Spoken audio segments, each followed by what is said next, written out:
안녕하세요, 여러분. 네, 제가 잠깐 기도하고 그리고 오늘 말씀 증거하는 시간 갖겠습니다. 하나님 아버지 감사합니다. 하나님 우리를 하나님 말씀 들을 수 있도록 하나님 우리의 길을 또 우리의 마음을 또 우리의 생각을 하나님 이렇게 모아주심을 감사드립니다. 하나님 아버지 주님께서 우리에게 베푸신 은혜, 그 아들 예수 그리스도를 통하여 우리에게 베푸신 그 사랑이 너무나 큽니다. 하나님 감사합니다. 하나님 오늘도 그 예수 그리스도의 보혈의 힘을 힘입어서 하나님의 사랑을 힘입어서 하나님 우리가 이 자리에 나와서 예배드릴 수 있게 된 것입니다. 그리고 하나님의 영원하신 말씀을 우리가 들을 수 있게 된 것입니다. 하나님 그 모든 기초와 초석을 삼위일체 되신 하나님께서 희생하심으로 우리에게 허락해 주셨습니다. 하나님 오늘도 그것을 생각하며 오늘도 그것을 기억합니다. 하나님 너무 감사합니다. 하나님 오늘 말씀을 통해서 또 우리 자신을 볼 수 있도록 도와주시며 하나님 또 이 시대를 볼 수 있도록 도와주시며 하나님 그래서 우리가 이 시대 가운데서 어떻게 주님의 말씀에 응답하며 하나님 앞에서 살아갈 수 있을지를 생각하며 우리 마음으로 동의하며 우리의 삶으로 동의하며 하나님 우리 인격으로 동의하며 우리의 행위로서 동의될 수 있도록 하나님 우리를 인도하여 주시기를 원합니다. 그래서 온전한 하나님의 사람들로 준비되어 줄 수 있도록 주님 역사하여 주시옵소서. 하나님 첫 시간입니다. 주님 도와주시옵소서. 하나님 저는 온전히 숨겨주시고 하나님 말씀의 주인 되신 영원하신 그 하나님께서 이 자리에 좌정하여 주셔서 하나님 말씀이 말씀될 수 있도록 주님 인도하여 주시고 각 사람 마음 가운데 생명으로 하나님 임하여 주시옵소서. 감사하며 예수님의 이름으로 기도했습니다. 아멘. 네, 여러분 오늘도 로마서 말씀이에요. 네, 로마서 본론이죠. 네, 이방인의 죄의 5번째 시간입니다. 네, 그래서 오늘 로마서 1장 30절부터 32절까지인데요. 저번 주랑 연결이 되죠. 네, 저번 주 그 다음 구절부터인데요. 그 악동 목록 21가지가 쭉 이제 사도 바울이 기록을 했는데요. 그 중에서 이제 저번 주에는 10가지, 오늘은 이제 그 나머지 11가지를 오늘 말씀을 통해서 말씀 본문으로 잡았습니다. 네, 그래서 한번 제가 말씀을 한번 봉독을 해보겠습니다. 네, 로마서 1장 30절부터 32절입니다. 저번 주 말씀 그 다음 구절입니다. 네. 비방하는 자요, 하나님께서 미워하시는 자요, 능욕하는 자요, 교만한 자요, 자랑하는 자요, 악을 도모하는 자요, 부모를 거역하는 자요, 오매한 자요, 배약하는 자요, 무정한 자요, 무자비한 자라.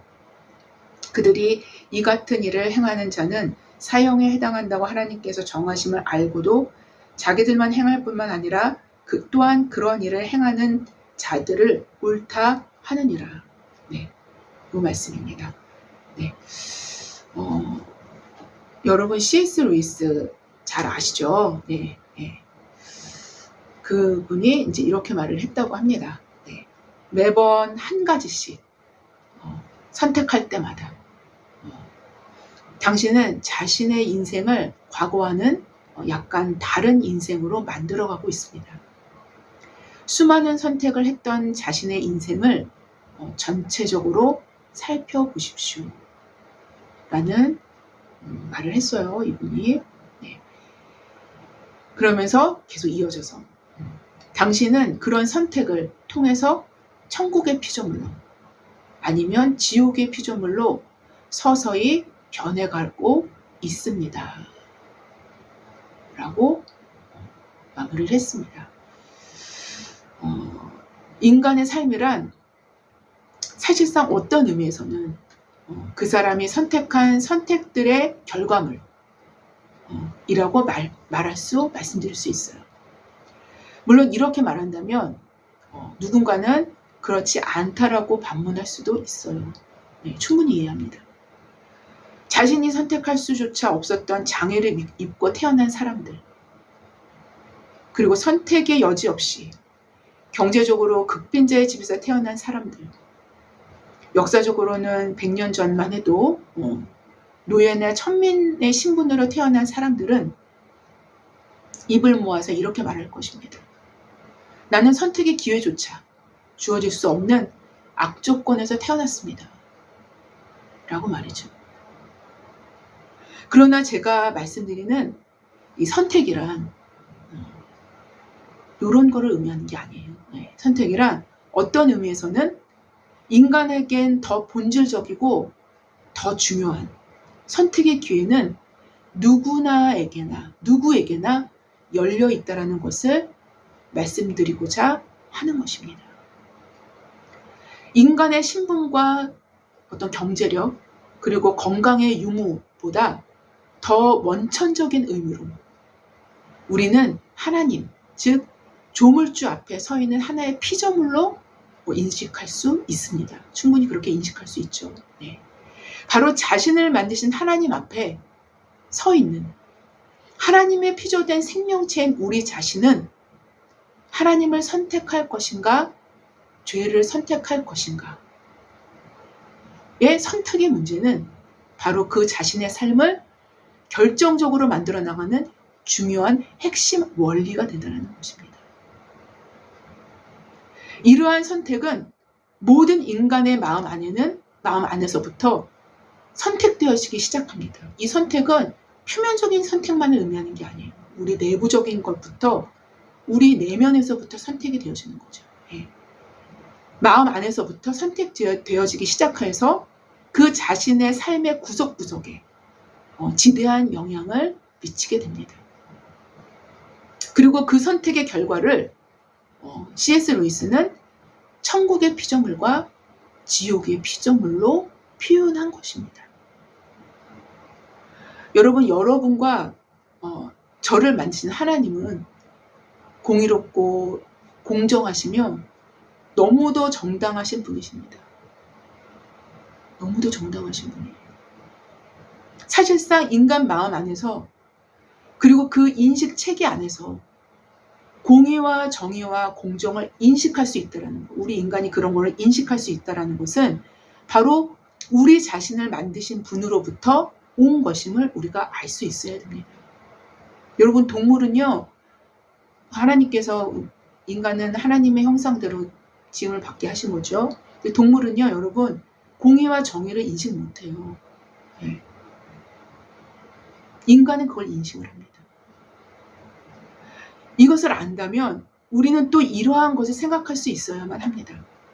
그것은 여러분 중 누군가가 자신은 태어날 때부터 선택의 여지 없이 장애를 입고 태어났고, 또 누군가는 태어날 때부터 흙수저였기 때문에 흙수저였고, 또 누군가는 자신의 부족한 어떤 여건들, 여러 가지가 있지 않습니까? 여건들을 원망스러워하거나 스스로 복도 없는 사람으로 여기면서 되려 신이 있다면 그 신을 원망스러운 존재로 생각해 왔을 수도 있다라는 것이죠. 예, 그럴 수 있을 것 같습니다. 그러나 성경은 마지막 때가 있을 것이고, 이때 모든 인류, 사람의 형상을 입고 태어났었던 모든 인류는 하나님의 심판대 앞에 서게 될 것을 성경은 명백하게 기록합니다. 바로 심판하실 그 하나님은 인간이 태어날 때부터 갖고 태어난 것과 이것조차도 갖지 못하고 태어난 사람들을 동일한 잣대로 보시지 않는다는 거예요. 동일한 잣대로 심판하시는 하나님이 아니라는 것입니다. 그러면 하나님께서 불공정하신 하나님이시고 공의롭지 못한 하나님이시게요? 그렇지 않습니다. 여러분이 하나님의 공의로우심을 믿는다면 그분의 선하심은 인간의 판단으로 따라잡을 수 없는 아름다움이 존재합니다. 그 사실을 기억해야만 해요. 인간의 판단에 따라잡을 수 없어요. 그분의 선하심을. 하나님의 계산법과 그분의 판단은 너무도 공정해서 태어날 때부터 갖지 못한 그 어떤 것과 태어날 때부터 갖고 있는 그 어떤 것까지 모두 계수하여서 판단하시는 분이심을 아셔야만 합니다.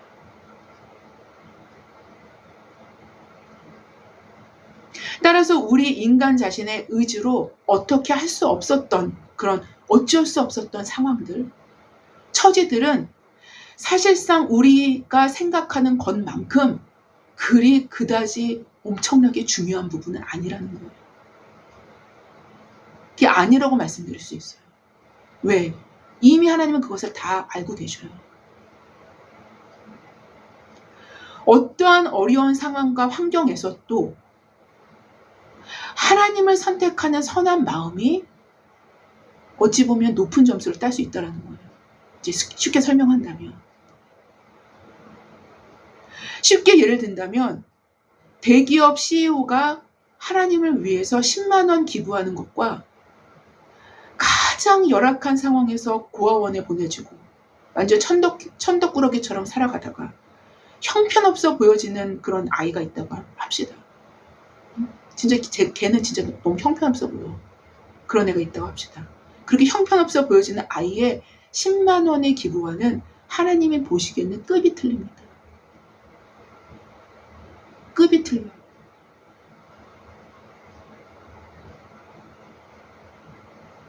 이런 것은 경제적 차등 뿐만 아니라 지적 차등, 지위의 차등과 사회적 인식의 차등 등 모든 것에 다 적용이 될 수 있어요.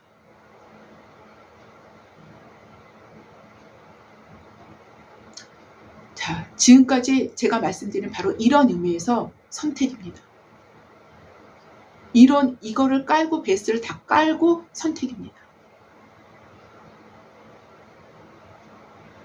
이런 의미에서 선택, 즉 인간은 자신이 선택한 선택을 통해서 자신의 삶을 만들어 나가는 것입니다. 그래서 만약 그 선택에 하나님의 개입하심을 모셔드리고 하나님의 뜻을 선택해 나간다면 하나님의 뜻을 이루어드리는 통로로 사용되어 줄 수 있는 것입니다. 이렇게만 할 수 있다면 그 모든 열악한 상황이 오히려 삽시간에 축복의 여건이 되어줄 수 있습니다.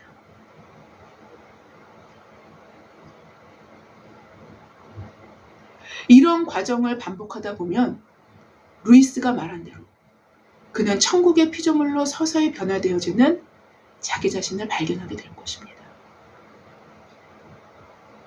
그러나 그 반대로 반대인 경우도 완전한 반대인 경우도 우리는 인간의 삶에서 끊임없이 목격하게 되어지기도 한다라는 것입니다. 완전히 반대의 삶.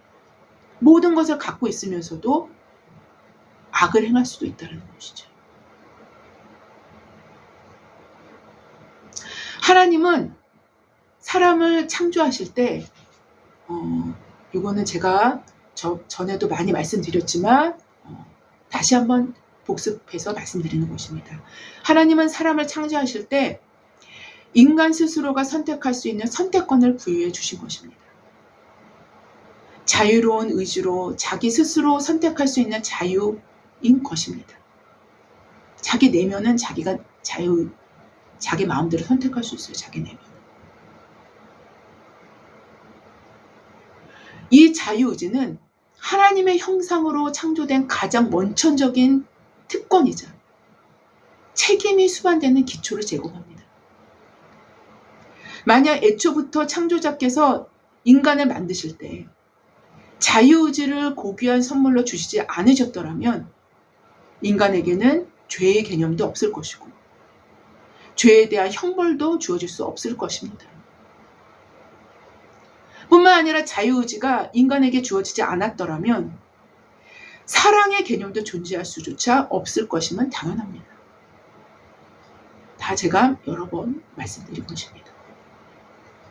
즉 자유의지는 곧 하나님의 형상에 독특한 권한을 부여하면서도 그에 따른 막중한 책임도 역시 따라오게 된 것입니다. 이 책임이란 부여받은 하나님의 형상을 보존하고 더럽히고 훼손시키지 않아야 할 책임을 말하는 것입니다.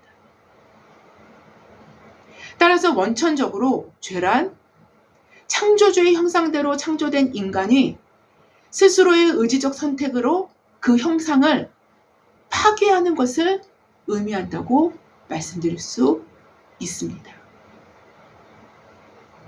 따라서 죄의 개념은, 죄를 어떤 정하는 그 개념, 그 죄의 개념은 절대적으로 인간 자신으로부터 나오는 것이 아니라 창조주와 피조물 사이의 관계성에서 파생된 개념일 수밖에 없다는 거예요.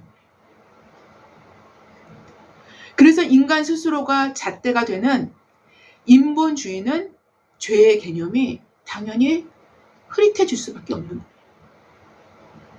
그리고 인간 사회의 질서를 위한 어떤 아주 기초적인 죄의 개념만 남게 되어지는 것입니다. 인간 사회를 질서를 유지하고 인간 사회가 유지되어 나가기 위해서는 어느 정도의 그런 개념들이 필요하죠. 그렇죠? 예. 그것만이 남게 되는 거예요. 예. 그래서 인간 사회 질서를 위한 기초적인 죄의 개념만 남게 되는 것이죠. 예. 따라서 인본주의의 죄의 개념은 근원적인 뿌리가 없기 때문에 근원적인 뿌리가 없습니다. 예. 없기 때문에 유물론, 물질주의로 나아갈 수밖에 없는 거예요. 즉, 좀 더 쉽게 설명한다면 인간 자신이 하나님을 떠나서는 스스로에게 존재하는 죄의 개념을, 자기 스스로가 죄의 개념이 자기 스스로에게 존재한다는 건 인간 누구나 다 알고 있어요.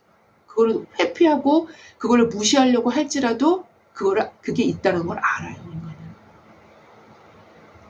인간 자신이 하나님을 떠나서는 스스로에게 존재하는 죄의 개념을 규명할 수 없음을 의미한다는 거예요. 하나님을 떠나서는 그런 죄의 개념을 규명할 수가 없어요. 왜냐하면 이것이 죄냐 아니냐, 혹은 옳은 것이냐 옳지 않은 것이냐의 기준은 항상 절대적 하나님의 형상의 그 기준점이 있는 것이기 때문인 것입니다. 그 기준을 없앤다면 옳고 그름, 죄냐 아니냐는 사실상은 존재할 수 없어요. 마치 암흑과도 같은 무정부 상태와도 같이 되어질 수밖에 없는 것이 하나님을 떠난 인간입니다. 본질적으로 얘기하면 그렇습니다. 사회 유지 차원에서 어느 정도 남겨진 것뿐인데 그 사회 유지 차원에서 남겨진 그런 어떤 도덕성이나 어떤 그런 양심이나 그런 것들, 그런 것들은 하나님을 떠나서는 사실 본질적으로 그 개념의 근본 개념을 찾을 수 없어요. 더 나아가 이러한 맥락에서 인간 스스로는 인간 자신을 절대로 알 수 없고 깨달을 수도 없는 존재가 되어져 버리는 것입니다. 이러한 맥락에서 하나님 떠난다면 인간은 하나님의 형상을 닮은 존재로 애초에 피조되었기 때문에 하나님의 형상이라는 기준이 없어진다면 자신 스스로를 결코 알 수 없게 되어지기 마련이기 때문이에요. 아예 그렇게 설계된 것이, 그렇게 피조된 것이 인간이에요. 따라서 하나님을 부인하면서, 하나님의 존재를 부인하고 하나님은 없다라고 생각하면서도 피조된 자신을 부인하는, 그렇게 되면 피조된 자신을 부인하게 되는 셈인데, 그렇기 때문에 인류애나 인권이나 사회 질서나 타인을 존중하고 서로에게 해를 입히지 않고 살아가는 것이 올바른 것이다라는 그런 어떤 개념들, 일련의 그런 개념들, 이렇게 살아가는 법 질서 등을 거론한다 할지라도 그 사람들이 그렇게 주장한다 할지라도, 그렇게 걸어낸다 할지라도 그것은 반드시 그 본질적인 부분에서 해명할 수 없는, 즉 왜 그래야만 하는지 이러한 질문에 대한 본질적인 답을 갖지 못한 채 사회 유지를 위한 하나의 대리적인 개념, 하나의 대리적인 개념으로 사용이 될 수밖에 없다는 거예요.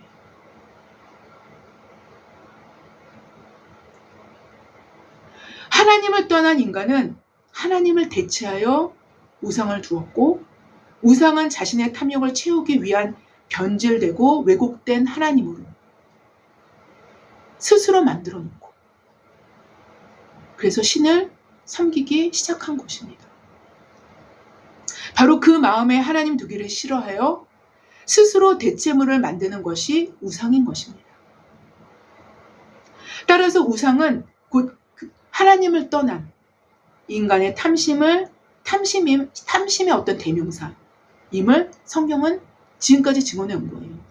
지금까지 우리가 쭉 로마서를 통해서 알아본 것들을 제가 지금 다시 쭉 말씀을 드린 것입니다. 이 탐심은 각양각색의 죄들을 양산해 내었고, 인류 역사의 길이만큼 죄의 다양성과 깊이도 발전되어 온 것입니다.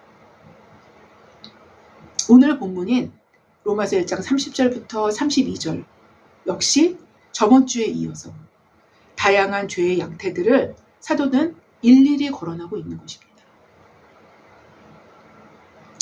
창세기 6장에 나오는 노아의 홍수 직전까지 인류의 타락에서도 우리는 인간의 죄의 본성적인 근성, 또 본성적인 근성을 쉽게 발견할 수 있습니다.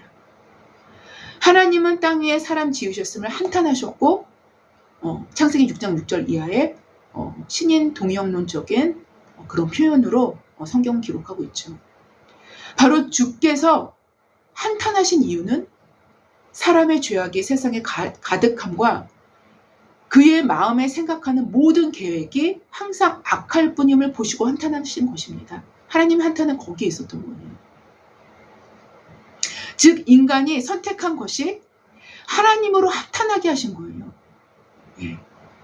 인간이 선택한 것이 하나님으로 하여금 한탄하게 하신 것입니다. 인간의 자유의지적인 선택을 악한 것, 즉 하나님의 형상으로 만들어진 그 본연의 모습에서 아주 걸맞는, 맞지 않는 잘못된 선택만을 의지적으로 선택해 왔다는 것입니다. 그 의지 자체가 악을 선택하는데 빨랐다라는 것이죠. 악을 선택하는 것이 더 자연스럽고 익숙한 일이 되어졌다라는 것입니다. 바로 이 상태가 타락의 전형입니다. 저번 주 그리고 오늘 본문은 바로 하나님을 떠난 이방인들을 향해서 사도는 유죄를 선언하는 가운데 악동 목록을 21가지나 상세하게 기록하기 시작했습니다. 바로 오늘 본문은 창세기 6장에서 하나님의 한탄을 더욱 상세히 풀어서 설명하는 듯하다고 말씀드릴 수 있습니다. 저번에는 하박국 말씀을 아주 상세하게 설명하는 듯한 그런 본문도 우리가 접했었죠. 네.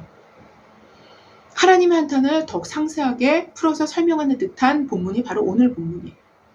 저번 주부터 시작해서 30절에서 비방하는 자유, 하나님께서 미워하시는 자유, 능욕하는 자유, 교만한 자유, 자랑하는 자유, 악을 도모하는 자유, 부모를 거역하는 자유라고 열거합니다. 30절까지만 제가 읽었습니다. 네.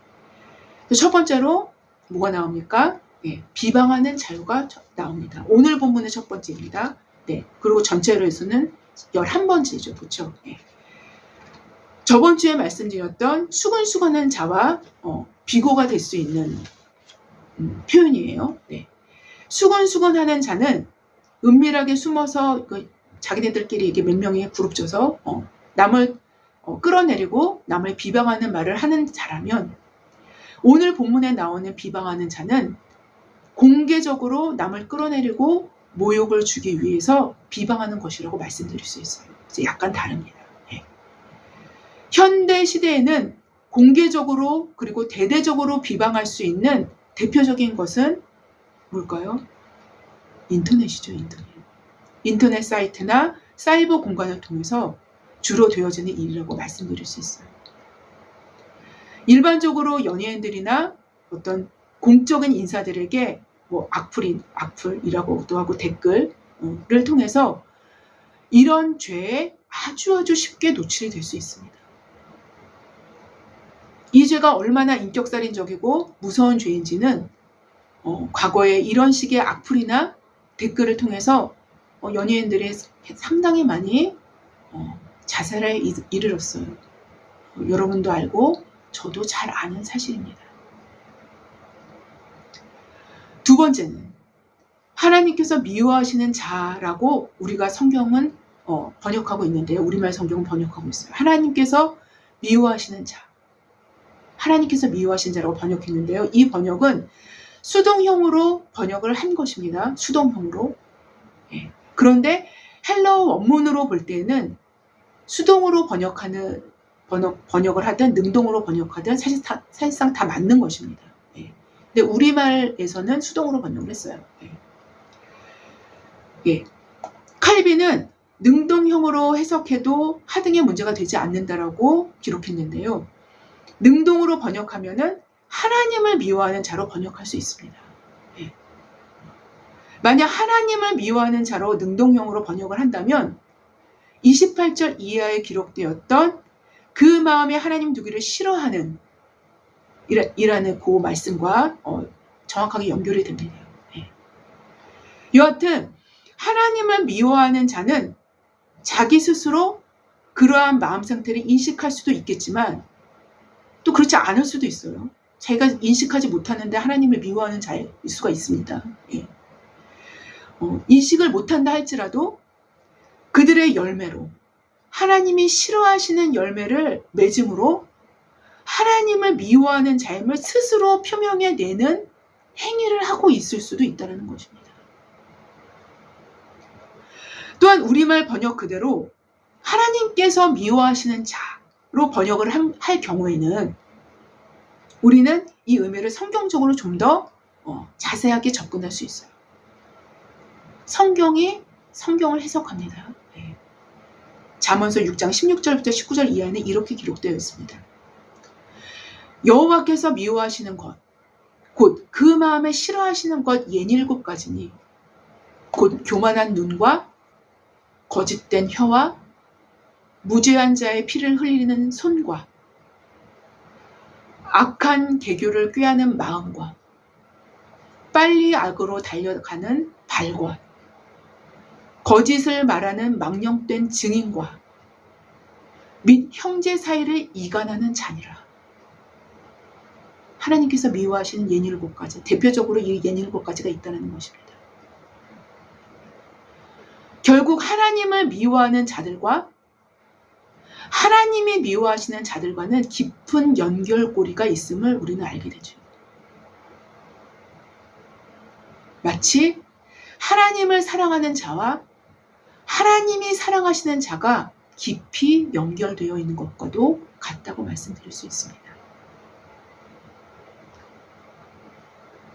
오늘은 말씀드릴 것이 많기 때문에 빨리빨리 넘어가겠습니다. 네, 세 번째는 능욕하는 자입니다. 능욕하는 자.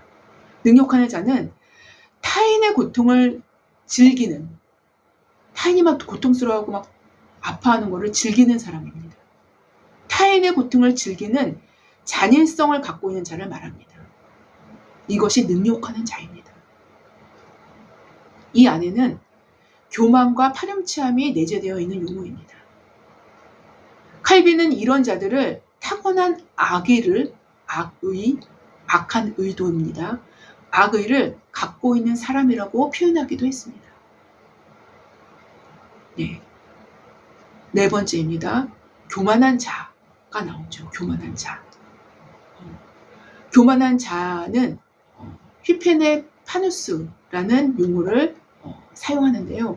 이 어원은 높은 곳에서 자기 아래에 있는 자들을 내려다보며 경멸한다라는 의미를 갖습니다.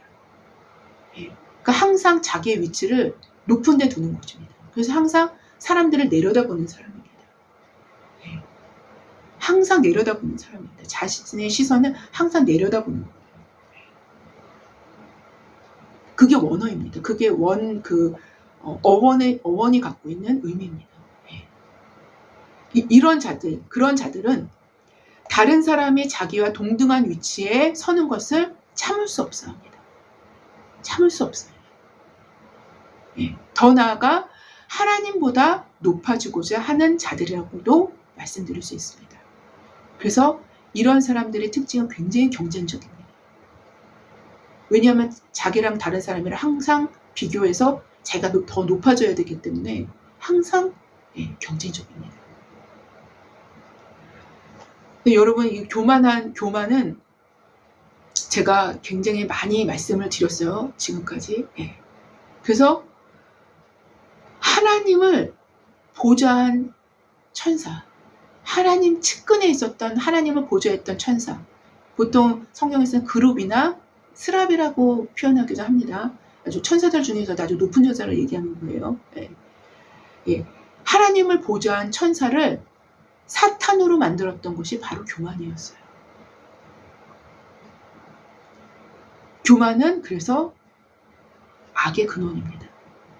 교만을 통해서 악이 만들어진 거예요. 교만을 통해서 사탄이라는 존재가 만들어진 것입니다.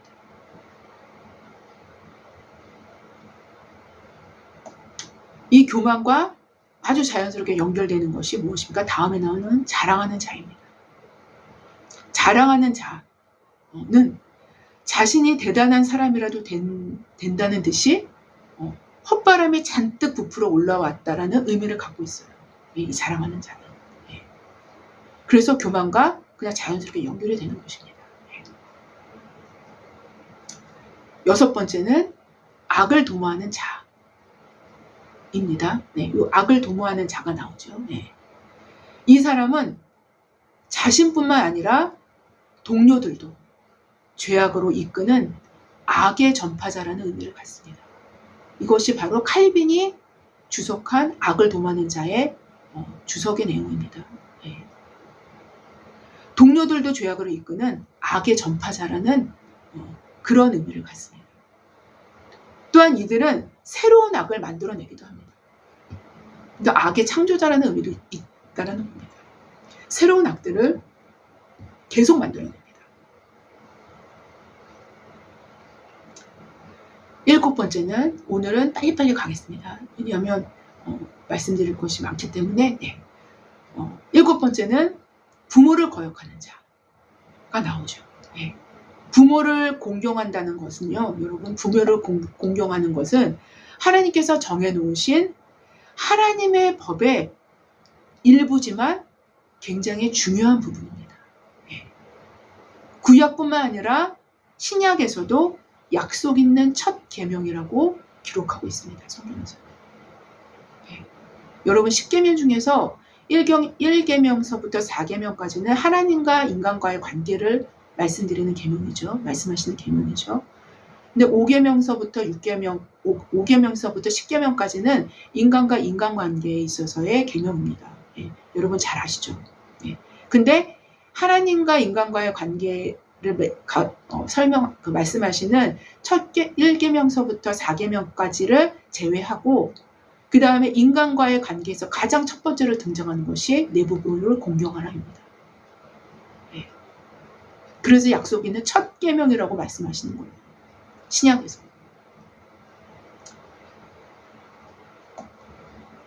십계명 여러분 기억나신가요? 네. 부모를 공경하라. 그리하면 내 하나님 여호와께서 내게 준 땅에서 내 생명을 기리라. 네. 이 말씀입니다. 이것이 약속이 있는 첫 계명이라는 소리예요. 네. 이어서 본문 31절은 오매한 자요, 배약하는 자요, 무정한 자요, 무자비한 자로 기록하죠. 그게 이제 31절 다음 구절이에요. 네, 다음 구절입니다. 다음 구절에는 또 4가지가 나오죠. 네. 첫 번째, 우매한 자. 나옵니다. 우매한 자는 이해력이 없는 자로 타인의 사정을 몰라주는 자를 뜻한다고 해요. 우매한 자는 이해력이 없기 때문에 타인의 사정을 모르는 거예요. 몰라주는 자를 뜻합니다.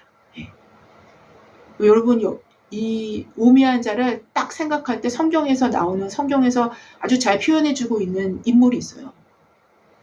아비가일의 남편이었던 나발입니다. 나발. 이 사람은 나발은 미련한 자라는 의미를 갖고 있는 이름이 바로 나발인데 우매한 자랑 거의 흡사합니다. 우매한 자예요. 그래서 우매한 자는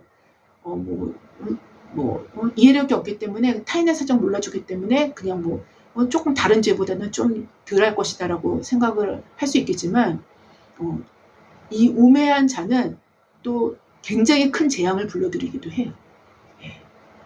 나발을 보면 우리가 알 수 있습니다. 그 다음에 배약하는 자가 나옵니다. 배약하는 자는 약속에 충실하지 않은 자로 약속을 배반하는 겁니다. 그래서 배약입니다. 약속에 충실하지 않은 자로 결국 그는 타인에게 피해를 주는 자로 남게 된다는 것이죠. 바로 이러한 자들을 배약하는 자라고 성경은 기록을 하고 있습니다. 다음에 무정한 자가 나옵니다. 무정한 자. 무정한 자는 어린 자식을 버리는 부모나 가족을 돌보지 않은 가장이나 나이 든 부모를 돌보지 않은 자식들과 같이 인간의 아주 기본적인 책임, 기본적인 의무를 하지 않는 인간의 기본적인 애정이 결핍된 자라는 의미를 갖고 있어요. 그래서 무정한 자라고 성경은 표현하고 있는 것입니다. 그 다음에 11번째가 나옵니다. 11번째는 곧 전체적으로 저번 주 것까지 다 합치면 21번째에 해당하는 거죠. 그렇죠? 마지막입니다. 무자비한 자가 나옵니다.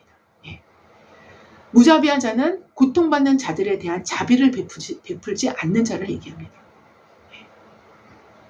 고통받는 자에 대한 자비를 베풀지 않는 자들을 가리켜 무자비한 자라고 표현하고 있는 것입니다. 지금까지 거론된 이러한 악덕 목록은 한결같이 하나님의 형상으로 지음받은 인간 자신의 형상을 망가뜨리고 하나님께서 주신 최고의 선물인 자유의지를 악용하는 거예요. 악하게 이용하는 것입니다. 그 악용한 결과물인 거예요. 이것이 쭉 악덕목록 21가지입니다. 즉 창조주께 받은 자유의지를 역기능적으로 사용하는 거예요. 다시 설명드린다면 이것이 죄고 타락인 것입니다. 자유의지를 역기능적으로 사용하는 것이 바로 타락이에요. 그것이 죄입니다. 바로 이것이 하나님 앞에 죄가 되는 것이며 사도는 이방인의 모든 죄를 하나님의 법정에서 하나님의 말씀으로 정죄하기에 이릅니다. 바로 하나님의 법정에서 사도는 이들이 이러한 죄들을 피할 수 없는 이유를 다시 한번 종합해서 설명을 해요. 다시 한번 또 마지막으로 또 설명을 합니다. 이것이 32절 말씀입니다. 그들이 이 같은 일을 행하는 자는 사형에 해당한다고 하나님께서 정하심을 알고도 자기들만 행할 뿐만 아니라 또한 그런 일을 행하는 자들을 옳다 하느니라 라고 32절은 기록을 하죠. 32절 맞죠? 네, 32절을 기록을 합니다. 즉 자신들의 양심이 이것이 사형에 해당한다는 중대한 범죄임을 알고도 자신의 의지를 사용해서 행해왔을 뿐만 아니라 그걸 또 즐기는 거죠. 이런 식의 죄를 저지르는 자들을 또 옹호하고 더 나아가 옳다고 칭찬하는 불의를 더하는 일을 행해왔음을 고발하는 것입니다. 이것이 그들의 어떤 노력으로도 이러한 모든 죄들이 이렇게 2절까지 망라된 이런 모든 죄들이 그들이 어떤 노력으로도 하나님의 심판을 피할 수 없게 만드는, 즉 하나님과 영원히 단절되는 죽음에 이를 수밖에 없는 결과를 초래했음을 사도 바울은 밝히고 있는 거예요. 칼빈은 32절에 이렇게 주석했습니다. 즉 사람들은 온갖 악을 제약 없이 저지르는 데에 자신을 철저히 방임하여 선과 악의 구분을 완전히 없애버리고 혹은 흐릿하게 만들어버리고, 하나님이 진노하시는 일들이자 장차 하나님의 의로운 심판에 의해서 정죄될 일들이라는 것을 알면서도, 그 양심이 알면서도 그들 자신은 물론이고 다른 이들이 그런 일을 행하는 것을 옳다 하며 살고 있다. 죄인이 수치심을 완전히 잃어버리고 스스로 악들을 행하는 것을 기뻐하고 남들이 그런 악을 책망하면 참지 못할 뿐만 아니라 그런 악들을 행하는 자들을 두둔해주고 격려해준다면 그는 지금 모든 악 중에서 최정상에 서 있는 것이다. 라고 칼빈은 주석합니다.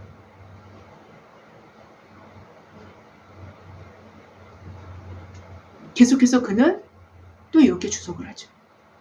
하나님의 의에 맞서서 온갖 악들의 후원자로서 나서는 악, 온갖 악들의 후원자로서 나서는 악을 가리키고 있다는 것은 분명하다라고 기록합니다.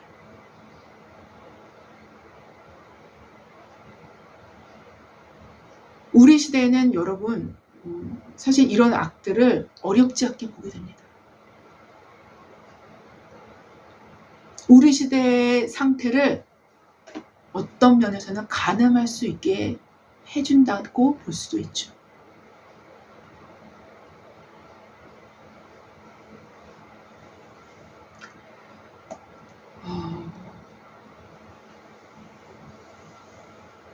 여러분 하나의 이러한 모든 거에 있어서 이 시대를 살아가면서 우리 자신을 지킬 수 있는 것도 하나의 어떤 우리 자신을 지킬 수 있는 방법들도 우리는 알고 있어야만 되죠. 그런 의미에서 제가 한 가지 말씀을 드리겠습니다. 한 가지 이야기를 해드리겠습니다. 루터의 이야기입니다. 마틴 루터가 한창 이게 종교개혁을 일으키고 있을 때였습니다. 막 핍박받으면서 엄청난 압력이 막 들어오면서 생명의 위협이 막 주어지면서 굉장히 이제 어려울 때였습니다. 루터를 로마 카톨릭 교회로 되돌아오게 하기 위해서 애쓰고 있었던 교황이 한 추기경을 파송해서 금으로 그를 설득하려고 했어요. 그를 매수하려고 했습니다. 그런 교황에게 날아온 추기경의 편지에는 이렇게 기록이 되어 있었어요.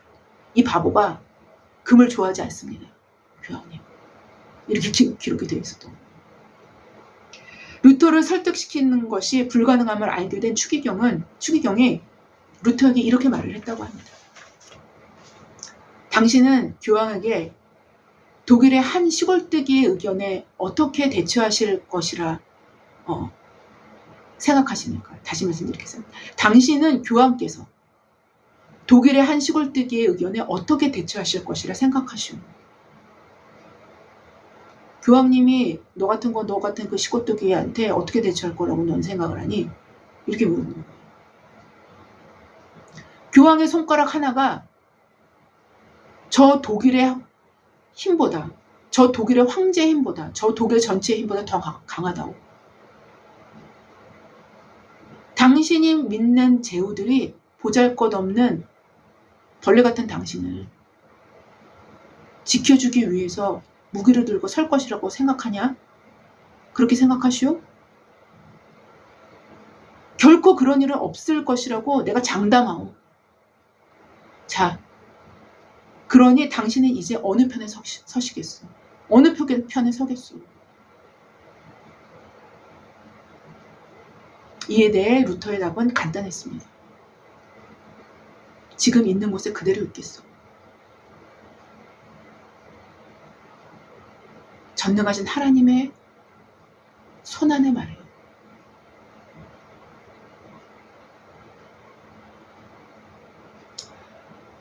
여러분, 모든 죄와 악, 그리고 미혹의 소용돌이에서조차 하나님의 형상을 보존할 수 있는 방법. 그리고 바로 그 피난처는 하나님의 손 안에 자신의 거처를 삼는 것입니다.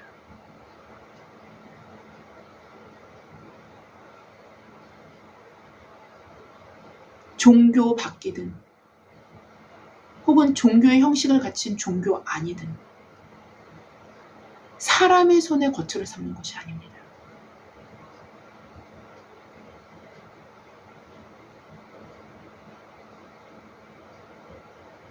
인간의 거처가 하나님의 손 안에 있을 때 그는 모든 악과 죄로부터 철저하게 보호받을 수 있게 되는 것입니다.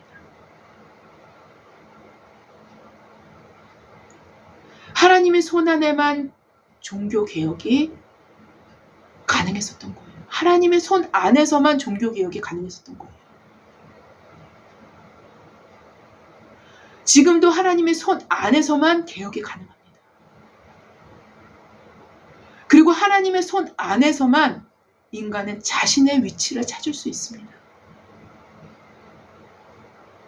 바로 그 위치가 개혁인 거예요.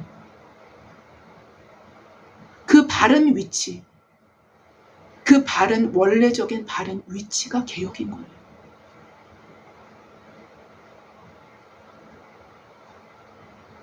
아무쪼록 하나님의 손을 우리 자신의 거처로 삼을 수 있는 그런 저와 여러분 모두가 되시기를 주님의 이름으로 기도합니다. 네, 제가 기도하겠습니다. 하나님 아버지 감사합니다. 오늘은 악동 목록과 함께 하나님 우리가 이 시대를 살아갈 때 어떻게 우리의 삶을 살아갈 수 있을지 하나님 오래전에 500년 전에 종교개혁을 일으켰던 루터의 삶을 또 살짝 보면서 하나님 우리가 하나님에 대해서 하나님의 손안에 대해서 사는 것에 대해서도 생각해 보았습니다. 하나님 우리에게 은혜를 베풀어 주시옵소서. 하나님 이 시대에 물들지 않고 하나님의 말씀을 올곧게 지키며 하나님의 말씀 안에서 하나님의 손 안에서 하나님 살아갈 수 있도록 우리에게 힘과 능력을 부어주시는 분이 바로 하나님이시며 그것이 하나님의 손 안임을 우리가 기억합니다. 하나님 주께서 함께하여 주시옵소서. 이 설교를 듣는 모든 사람들에게 하나님 그 능력으로 그 권능으로 하나님의 오른손의 권능으로 온전히 사로잡아 주시옵소서. 감사하며 예수님의 이름으로 기도했습니다. 아멘. 감사합니다.